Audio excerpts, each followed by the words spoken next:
DiscerningHearts.com, in cooperation with the Oblates of the Virgin Mary, presents Praying the Liturgy of the Hours with Father Timothy Gallagher. Father Gallagher was ordained in 1979 as a member of the Oblates of the Virgin Mary. He obtained his doctorate from the Gregorian University and has dedicated many years to an extensive ministry of retreats, spiritual direction, and teaching about the spiritual life. Father Gallagher has numerous books published by the Crossroad Publishing Company on the spiritual teachings of St. Ignatius of Loyola and on the life of the Venerable Bruno Lanteri, founder of the Oblates of the Virgin Mary, as well as Praying the Liturgy of the Hours, a personal journey. Father Gallagher is featured on the EWTN series Living the Discerning Life and Finding God in All Things. Praying the Liturgy of the Hours with Father Timothy Gallagher. I'm your host, Chris McGregor. Welcome, Father Gallagher. Thanks again, Chris. We've been discussing the theology behind the Liturgy of the Hours, and we've had some wonderful popes who benefited greatly and wanted to encourage us to enter into this great work of the people. Yes, let's begin to look at them now. Just a few short selections of things that the popes have said since the Vatican Council, building on that invitation of the Council to all in the Church to consider praying the Liturgy of the Hours. Paul VI in 1974 wrote a document on devotion to Mary in the post-conciliar Church, Marialis Cultus. And I always remember this document because I was a seminarian when this came out. And I remember reading it. Of course, anything, as an oblate of the Virgin Mary, anything on Mary was of great interest. But I've never forgotten what he had to say about the Liturgy of the Hours and the family in that document, because it was so new to me. I never even thought of what he was going to say here. And the context is he's speaking about first he's talked about the Angelus as a beautiful Marian prayer, and then about the Rosary. As he turns to pray, to discuss the Rosary in family prayer, that leads him along the way to say some things about the Liturgy of the Hours as a possible prayer for the family. So he says, in accordance with the directives of the Council, the general instruction of the Liturgy of the Hours, I mentioned last time, that's the key document for understanding the Liturgy of the Hours. I should say that if anybody were to take up that invitation to read that document or as a shared study to go through it, the first half of it is really the most important, because that's where you get the Church's understanding of what the Liturgy of the Hours is. The second half is the really practical kinds of things. This is what you do on a more important feast or a lesser feast and so on, those kinds of things, which can be picked up in the praying of it. But it'd be the first half of it that would really be the key part. So in accordance with that general instruction, the Council rightly numbers the family among the groups in which the Divine Office or the Liturgy of the Hours can suitably be celebrated in community. Now that's a striking thing. So we've been speaking thus far about the Liturgy of the Hours as something that individual members of the Church might wish to pray. But here, the Church explicitly is inviting families to consider this as a form of family prayer. And so the Pope quotes the text which says this: "It is fitting that the family, as a domestic sanctuary of the Church." So there's the understanding of the family as the domestic church, the domus, the household. And that's a lovely concept of a family. The family is the place where the royal priesthood of the baptized is exercised. It's the place where the faith is first learned. It's the place where the family members together learn to live the love that Christ teaches, where their lives are based on His Word. That's the Church's understanding of what the family is. It's a domestic church, or a domestic realization of the life of the Church. So it's fitting that the family, as a domestic sanctuary of the Church, should not only offer prayers to God in common, so it's fitting that family members, because they are a part of the Church, should join together to pray together, but also according to circumstances, because this is going to be very different in the lives of very different families. according to circumstances, should recite parts of the Liturgy of the Hours. So just to make this concrete, we could image, for example, a family at the end of dinner praying maybe the shortened form of evening prayer, which is found in the monthly publication of the Magnificat. So you have just a short hymn and then one psalm and a short reading from Scripture. Let's just dream of a family that prays this daily form of evening prayer as a part of its life in the family. Or those who can gather together as the day is ending to pray the single psalm and hymn and brief reading of night prayer together. This is the kind of thing that the council would have in mind. So that the family, according to circumstances, should recite parts of the Liturgy of the Hour in order to be more intimately linked with the Church. And this is something you raised, Chris, when we spoke last time, that this binds us to the Church. We're sharing as a family now more and more intimately. You know, I remember growing up, one thing that my parents had the custom of doing during Advent, we would have the Advent wreath with the candles on the supper table, and the meal would begin by reading the prayer from the respective Sunday of Advent, so the opening prayer, or the collect as it's called now, just that brief prayer. But that was a lovely thing because it linked our prayer as a family to the prayer of the Church. Now that's just a little window into what praying the Liturgy of the Hours in these short forms, which are practical and can be done within a family, what that will do, as the Church here says, in intimately linking the family with the Church. No avenue should be left unexplored. Striking words. No avenue should be left unexplored to ensure that this clear and practical recommendation finds within Christian families growing and joyful acceptance. It strikes me when you brought that forward, immediately I thought of the Holy Family and how the Blessed Mother and Saint Joseph probably did the same thing with the young Jesus as they sat as a family and offered the Psalms and reflected on the Psalms. It's a practical thing because they were able to do it. It's a very nice link of any family with the Holy Family. If the Holy Family is the image of the fullness of family life, where holiness is present, where Jesus is the center of the household, where Mary blesses and loves the family, where Joseph is the paternal presence and the image of the Father. Just to think of them as they would have done it as pious Jews, praying the Psalms together, and Mary and Joseph teaching the growing child the Psalms and to pray them and to love them. It's a beautiful image.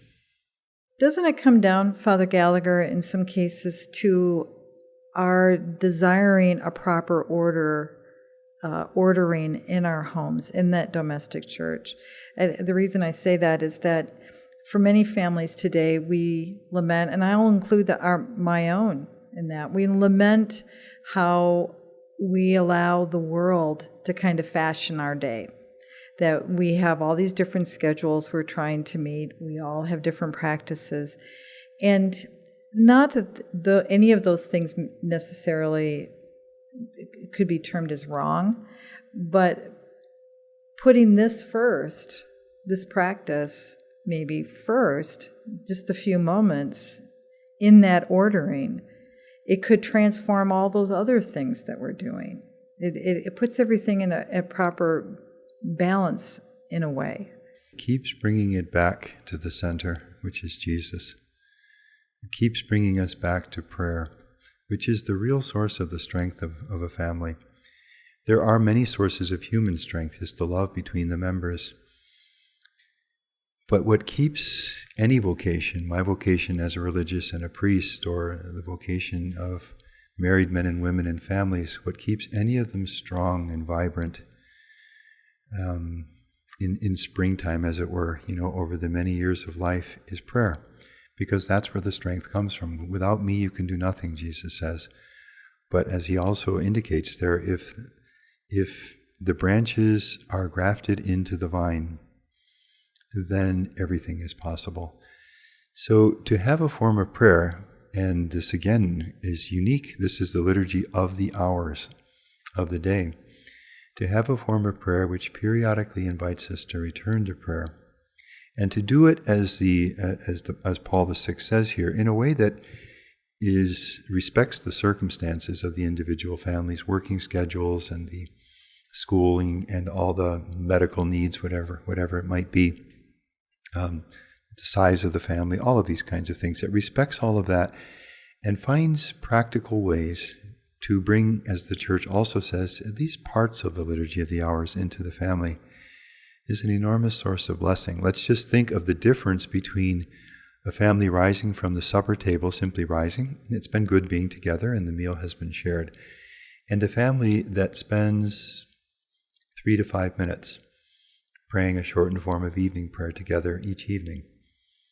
And the difference that that's going to make as the years of the family's life go by. And you're so right, Chris, that there's so many influences in the culture around us, and they're everywhere now, digitally and electronically, in the screens and all around us all the time, that can distract us away from this. They have their real use, but they can also, immersion in them can pull us away from the center. Here is this periodic return. And as I said before, what I love is that what makes this periodic return to prayer of the Liturgy of the Hours more accessible than it ever was in the history of the Church is precisely the digital and electronic accessibility of it. We love as families, I think, and we actually get excited about it when Advent comes along. And you mentioned, gathering around an Advent wreath, and we have a period of prayer. I don't know very many, especially the young families, but also, any of the families that engage in that aren't just a little disappointed when Advent's finished, because that was the time we gathered. And so then here comes Lent, and we find some type of practice that we can engage in. And what you've shared with us from Blessed Pope Paul VI was that he said, find a way to make that happen every day. Well, what you say, Chris, permits me to extend an invitation then to any who may be listening to consider this year in Advent or Lent, or both, as a Lenten practice, as a practice for Advent, to bring in the simplified form of evening prayer, or if night prayer works better, or morning prayer, whichever it would be. Certainly personally, but to consider doing this as a family. And my wager would be this, that if a family does this for the 4 weeks of Advent, or the roughly 6 weeks of Lent, the family's going to want to continue, because the blessings of this will be evident. And this is a form of prayer which is there every day. It doesn't end with Advent. It doesn't end with Lent. It's there every day, given to us by the Church. Those would be wonderful opportunities to begin this kind of practice. Well, let's look at just a little more of what Paul VI says here. So he continues, and he concludes here, but there is no doubt that after the celebration of the Liturgy of the Hours, now this was what really caught my attention as a seminarian, and still does today, but there is no doubt that after the celebration of the Liturgy of the Hours, the high point which family prayer can reach, which is striking. After that, the Rosary should be considered as one of the best and most efficacious prayers in common that the Christian family is invited to recite. And this really spoke to me because my parents did pray the family rosary. We prayed it every day in our family growing up. And I witnessed, and our family has always recognized the power of that prayer. We would complain, we'd be out playing ball or something and get the call to come in and pray the rosary. But on a deeper level, something in us didn't complain. And because we knew the goodness of that. So the Pope has great esteem. The Church holds the family rosary in very, very high esteem, and nothing that we're saying here at all minimizes that. These are not either-or kinds of things. But having said that, nonetheless, there's no doubt The celebration of the Liturgy of the Hours can be spoken of as the high point which family prayer can reach. And this too is what makes me so desirous of speaking about this, because here's a power. This is the high point that family prayer can reach. And here are families who desperately, deeply need that vital grace and energy that can transform families and help them through difficult times and change the direction of the lives of members of the family. Here is this uniquely powerful source of prayer which is available and ready. So that's what the Pope says. No avenue should be left unexplored to ensure that this clear and practical recommendation finds within Christian families growing and joyful acceptance. John Paul II, and this was in a trip to Thailand. I am pleased to know that special efforts are being made to make the treasures of the liturgy more accessible to the faithful. And then something more ample now. I hope that more and more laypersons will be able to share in the praying of the Liturgy of the Hours, which is the hymn of praise addressed to God by Christ and by the whole Church, as we saw earlier. This prayer of the Church belongs to all the people of God. I hope that more and more laypersons will be able to share in the praying of the Liturgy of the Hours. And then St. John Paul II, just a little bit later, this is in 2001.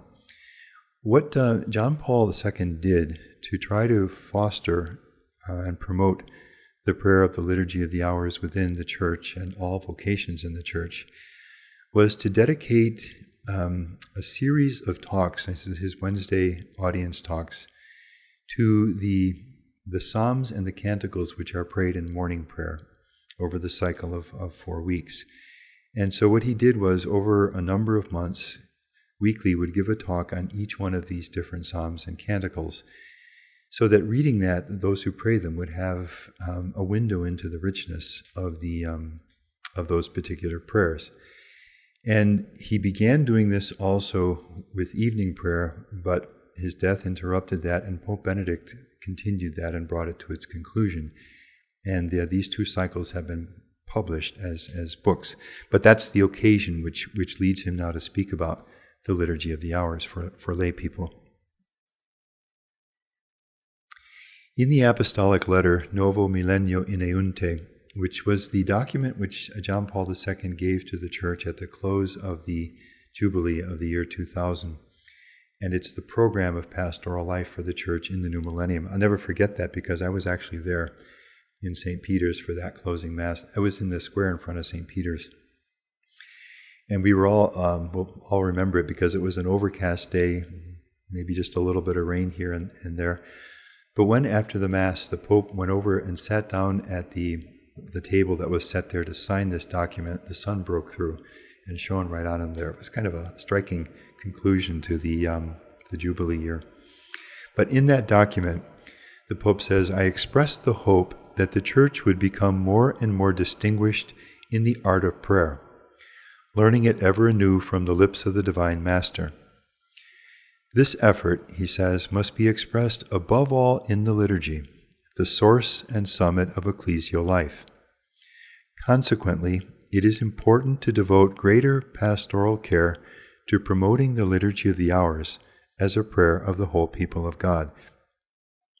And this is what I was saying earlier. You see this quiet thread, since the Council, it's there in the Popes, this warm invitation that comes back over and over again to consider the prayer of the Liturgy of the Hours for all in the whole people of God. If in fact priests and religious have a precise mandate to celebrate it, I remember the evening before I was ordained as a deacon, and being very conscious that we had prayed parts of the Liturgy of the Hours as seminarians, but now I was going to promise to pray all the 5 hours faithfully for the rest of my life. I always remember being on that and aware of the significance of that promise that I was taking. Well, this is what the Pope is saying. Priests and religious have a precise mandate to celebrate it. It is also warmly recommended to lay people. And he goes on to indicate how Paul VI had said the same thing 30 years earlier in the document that we had just read. It is an encouraging fact that many lay people in parishes and ecclesial associations have learned to appreciate it. Nevertheless, it remains a prayer that presupposes an appropriate catechetical and biblical formation if it is to be fully savored. And this is another important point which we touched upon briefly earlier. For the Liturgy of the Hours to be prayed in all the richness that it has, a certain preparation for this is of great, great value. To break open the richness of what it really is. As I said earlier, it's like the Mass. We can benefit from it in any case, but if we know what's really happening there, that changes everything. And that's why we don't want to miss it, and we know the power of it, and it can transform us. So that as people consider undertaking the prayer of the Liturgy of the Hours, it is good to consider, if we're alone, there are books that can help us with this. And if we're as part of a group, there is a shared study which could be very, very helpful in making all the difference. I will say that in the 40 years that I've prayed the Liturgy of the Hours, what more than anything else has helped me to come to appreciate it is the reading of these documents and just the kind of reflection that we're sharing in these recent conversations, because that lets me know what I'm doing when in the midst of the activity I pick up the book to pray it, or in the tiredness and so on. So he says, to this end we begin today a series of catecheses on the Psalms and Canticles found in morning prayer. In this way I would like to encourage and help everyone to pray with the same words that Jesus used, words that for thousands of years have been part of the prayer of Israel and the Church.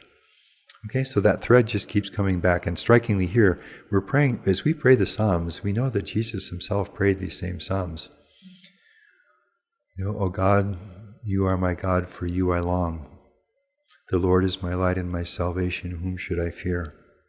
The Lord is my shepherd, I shall not want. And to pray those knowing that Jesus himself prayed those same words.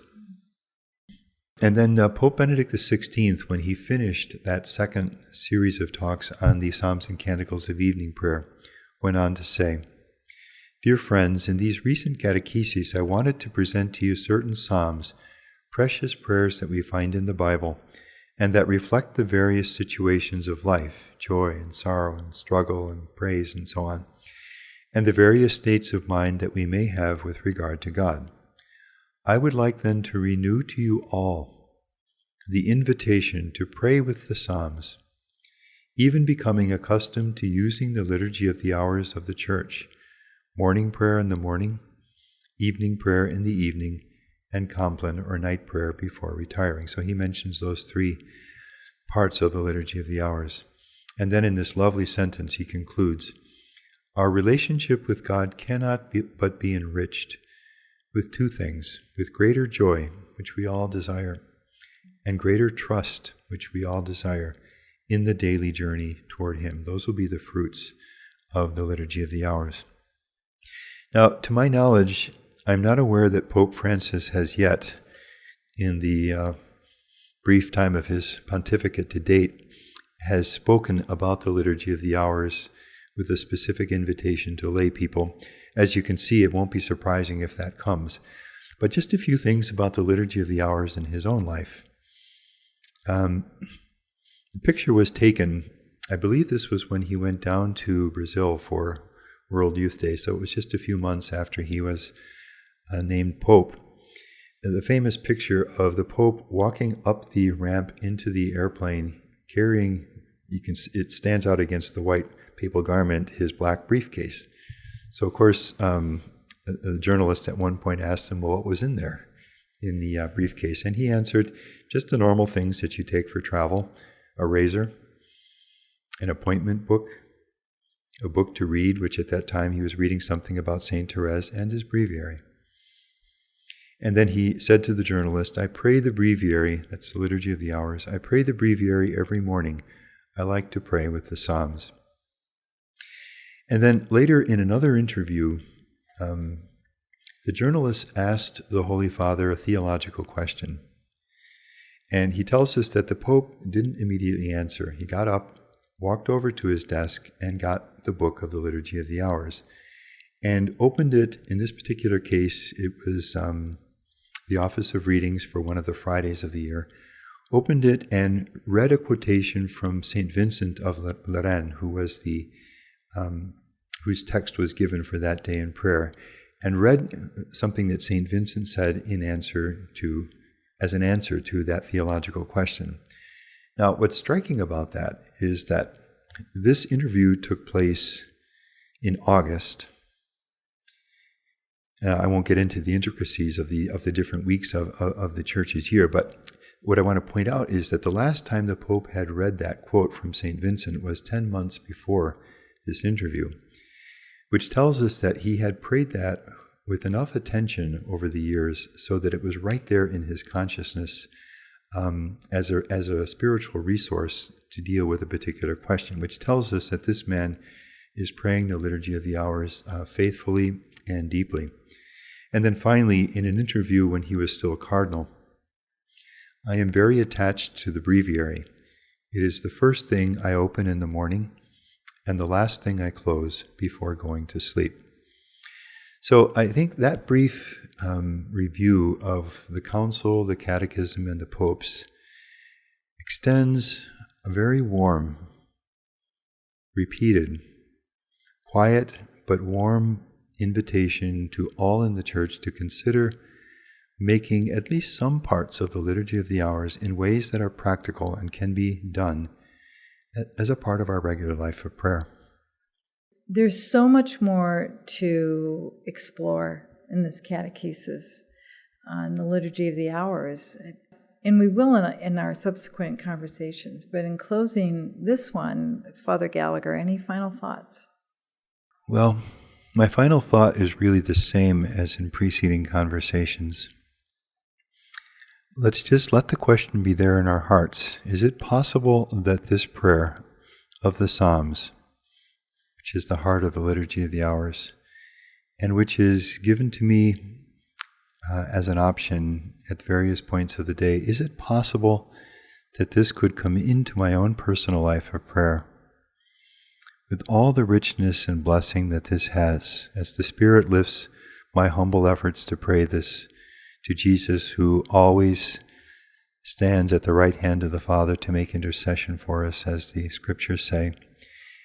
Jesus, who will take my prayer and raise it up to his Father as a source of blessings, certainly for me as I pray it, but through my prayer, presented to the Father by Jesus as a source of blessings for my family members, for my parish, for our nation, for our Church throughout the world, for the many nations in need. Is that something that I could consider possibly exploring? Thank you so much, Father Gallagher. Thank you, Chris. You've been listening to Praying the Liturgy of the Hours with Father Timothy Gallagher. To hear and or to download this discussion along with many others, go to discerninghearts.com. This has been a production of discerninghearts.com. I'm your host, Chris McGregor. Join us next time for Praying the Liturgy of the Hours with Father Timothy Gallagher.